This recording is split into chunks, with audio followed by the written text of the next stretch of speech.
अस्सलाम वालेकुम, मेरा नाम डॉक्टर एहसानुल्लाह खटक है।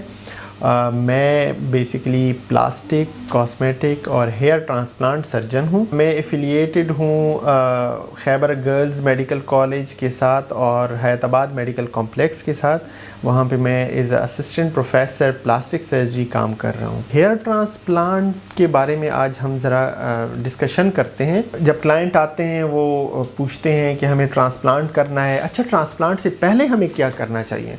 देखिए, being a professional doctor, being a hair transplant surgeon, एक प्लास्टिक सर्जन की हैसियत से मैं अक्सर लोगों को कहता हूँ कि देखें, ट्रांसप्लांट एक बहुत बड़ी सर्जरी है। 8-10 घंटे 12 घंटे की एक सर्जरी है। ये कोई आम प्रोसीजर नहीं है कि आपने जाके इंजेक्शन लगा लिया या कुछ और एक छोटा सा प्रोसीजर कर लिया। ये इस तरह नहीं है।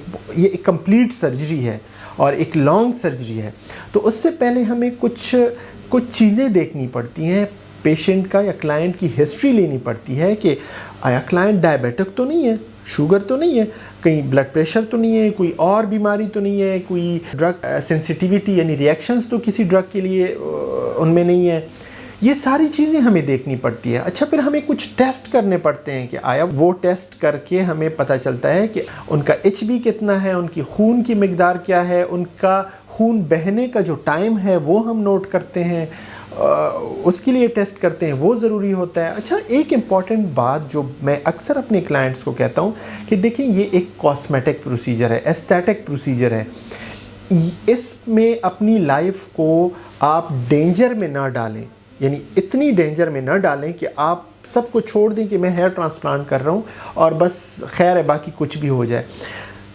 बहुत इम्पॉर्टेंट है कि आपका hepatitis B, hepatitis C, HIV के टेस्ट हो जाएं पहले, खुदा ना खास्ता अगर ऐसी कोई बीमारी है, ताकि वो दूसरे को ट्रांसफ़र ना हो। तो ये चीज़ें बहुत ज़रूरी हैं। अक्सर मैं अपने क्लाइंट को यही कहता हूँ कि देखो, अगर एस्थेटिक प्रोसीजर में आप अपने साथ हेपेटाइटिस B या C या HIV ले गए तो ये मेरे ख़्याल में आपकी ज़िंदगी को इफ़ेक्ट करेगा। वो एस्थेटिक इतना इफ़ेक्ट नहीं करता जितना ये चीज़ें आपकी लाइफ को इफ़ेक्ट करेंगी। तो ये सारे टेस्ट बहुत ज़रूरी हैं। फिर हिस्ट्री और एग्जामिनेशन, ये सारी चीज़ें बहुत ज़्यादा ज़रूरी हैं। इसमें कंसीडर करते हैं कि हमने हेयर ट्रांसप्लांट कर लिया है एक क्लाइंट का। अच्छा, हेयर ट्रांसप्लांट के बाद कुछ इंस्ट्रक्शंस होती हैं जो हम अपने क्लाइंट को देते हैं। हमने एक पूरा उस पर पेज भी बनाया है, वो भी हर क्लाइंट को मिलता है। लेकिन कुछ बातें हैं जो अक्सर लोग जानना चाहते हैं कि उसके बाद, हेयर ट्रांसप्लांट के बाद हम क्या करें। देखिए, हेयर ट्रांसप्लांट जब सर्जरी होता है, डेफिनेटली लंबी सर्जरी होती है। आपको 2 दिन बाद आप 1-2 दिन ज़रा सा आराम करना चाहिए। उसके बाद 2 दिन बाद आप आराम से अपनी ड्यूटी पे जा सकते हैं। जब हम हेयर ट्रांसप्लांट करते हैं तो यहाँ पे जो फ्रंट होता है उसमें तो हम सेलाइन देते हैं, पानी देते हैं, थोड़ा सा वो लोकल एनेस्थीसिया देते हैं।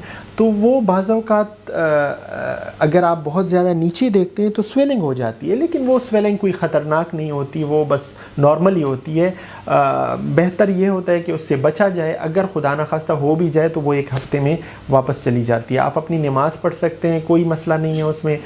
हाँ, टचिंग और रबिंग से आपने 5-6 दिन उसको प्रिवेंट करना होता है, उसको बचाना होता है। उसके बाद फिर आप सब कुछ कर सकते हैं। एक्सरसाइज आप 5-6 डेज़ के बाद अपनी नॉर्मल एक्सरसाइज स्टार्ट कर लेते हैं।